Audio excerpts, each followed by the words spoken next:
The camera was shaking. Her voice was trembling. And the words that came out of Alex Eala's mouth stopped an entire nation in its tracks. Just hours earlier, the 21-year-old Filipina had completed the greatest grass court week of her career.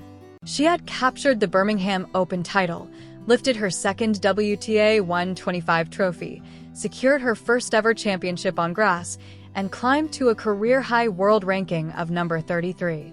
Everything about the interview that followed was supposed to be routine. Questions about Wimbledon, questions about rankings, questions about confidence and momentum. But instead of talking about tennis, Alex looked directly into the camera and spoke from somewhere much deeper. She spoke about sacrifice, about loneliness, about the weight of carrying an entire nation's hopes, and about the painful realization that her dreams no longer belonged only to her.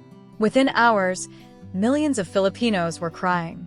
Within days, the clip had exploded past 50 million views across social media. Because what Alex Eala gave the world that day was not an athlete's speech. It was a confession. Birmingham, England. June 7, 2026. Edgbaston Priory Club. Center Court. The final point lasted only seconds, but it felt like years. Alex Eala tossed the ball high into the Birmingham sky and ripped a left-handed serve down the tee with fearless precision. Nikola Bardankova lunged desperately for the return, but the ball sailed long. Match over. 7-5, 6-3, 7-5. 2 hours and 37 minutes of war. The scoreboard flashed the result as the crowd erupted into chaos. For 13 consecutive matches against Czech opponents, Alex had fallen short. The Czech curse, as Filipino fans painfully called it online, had haunted her for months. Now it was gone. Completely shattered on the grass of Birmingham, Alex dropped instantly to her knees. Her racket slipped from her hand. Both palms covered her face as emotion crashed over her all at once. She had done it. Her second WTA 125 title. Her first grass court championship. A victory that officially pushed her to world number 33, the highest ranking ever achieved by a Filipino tennis player. Inside the stadium, Philippine flags exploded into motion.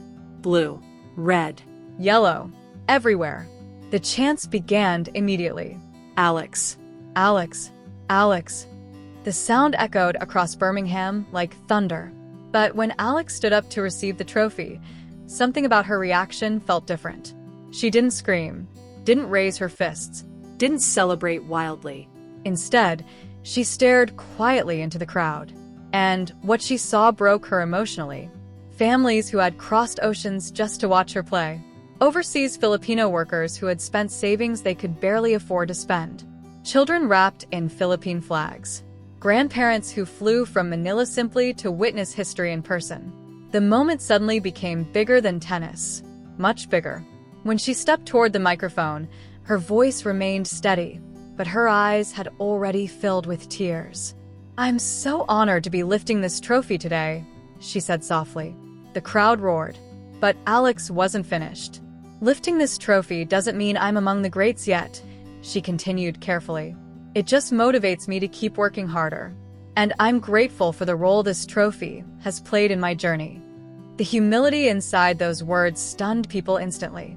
This was a young woman standing in the greatest moment of her career so far.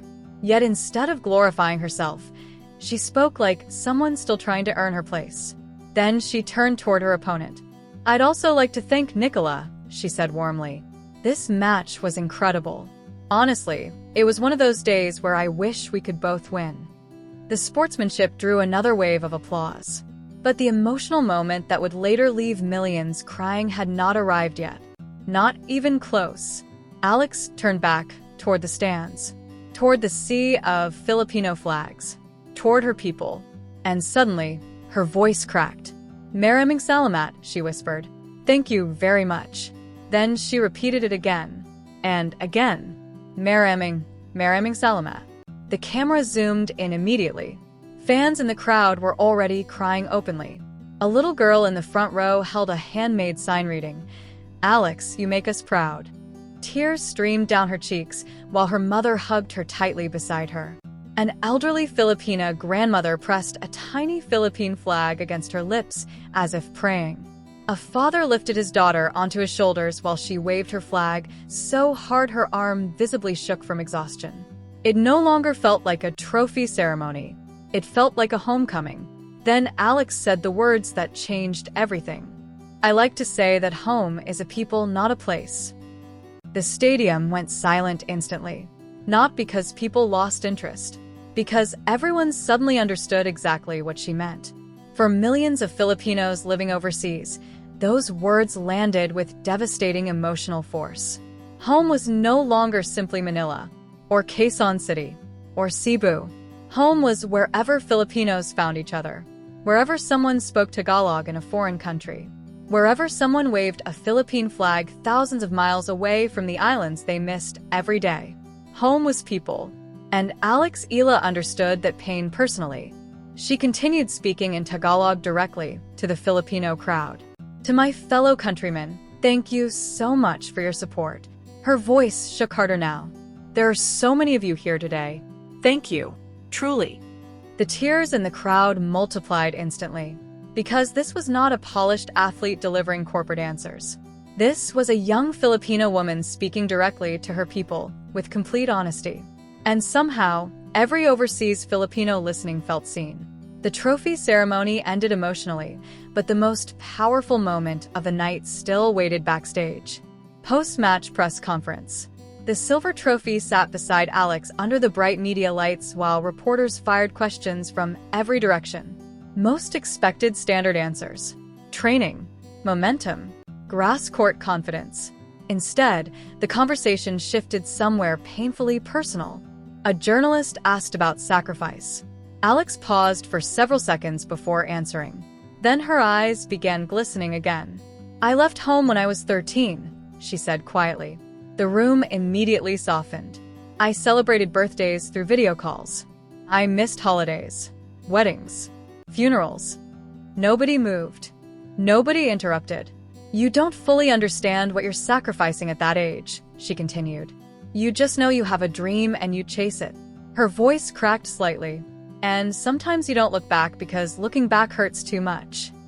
Several reporters stopped writing completely. They simply listened.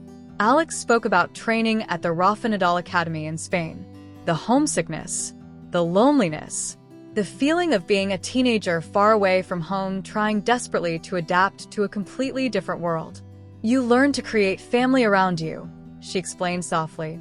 "Your teammates become family. Your coaches become family. You learn to survive that way." Then she spoke about her parents.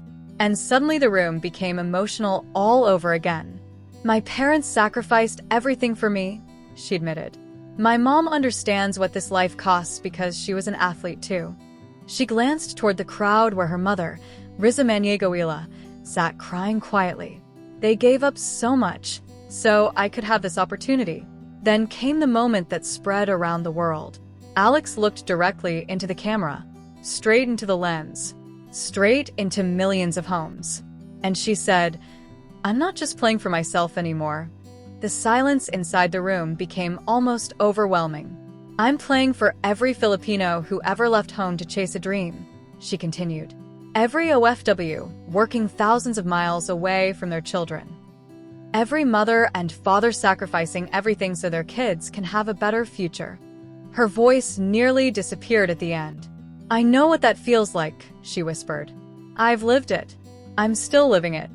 Nobody asked another question immediately afterward. Nobody could. Because there are moments when sports stop feeling like entertainment and suddenly become something much more human. That was one of those moments. Later in the press conference, a Filipino journalist asked the question that changed the interview forever. "Alex," she said emotionally, "you carry the hopes of 115 million Filipinos. How do you handle that pressure?" Most athletes would have answered carefully. Alex answered honestly. "Pressure is part of my job," she said softly. Then she paused. "But it's nothing compared to the pressure regular Filipinos face providing for their families." The room froze. "It's nothing compared to what my parents sacrificed to bring me here." The journalist asking the question immediately wiped tears from her eyes. Others followed. Alex continued speaking with astonishing calm.